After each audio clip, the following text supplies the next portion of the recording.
સુરતના રાજ્યમાં સતત વધી રહેલા હાટકરાટ એટલે કે તેનાથી થતા મોતના કિસ્સા ચિંતા વધારી છે અને નાની વચ્ચે હાટકરાટ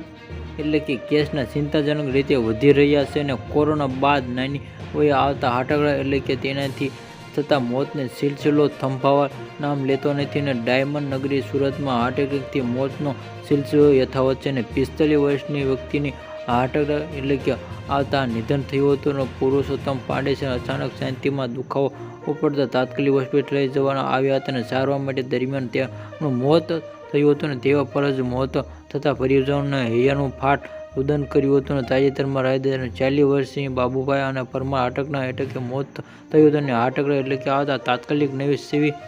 હોસ્પિટલમાં દાખલ કરવામાં આવ્યા હતા અને ફરજ પર હાજર ડોક્ટરે તેમનું મૃતક જાહેર કર્યા. થોડા દિવસ પહેલા સુરતમાં વધુ એક આછામતરફ યુવક હાર્ટ એટલે કે કારણ કે જીવ ગુમાવ્યો હતો અને 27 વર્ષની સંજય ચૌહાણ હાર્ટ એટલે કે મોત થયું હતું. સુરતમાં બંબરવાલી વિસ્તારમાં યુવકે ગેરેજ ચલાવી પરિવાર ગુજરાન ચલાવતો તે ઘર બેઠા તે અચાનક જેથી તબિયત લથડી જતા હાર્ટ મોત થયું હતું અને ઢળી પડ્યો અને આ તરબાદ હોસ્પિટલમાં પહોંચ્યો હતો પરંતુ દુર્ભાગ્ય તેમને જીવ ન બચાવી શક્યા.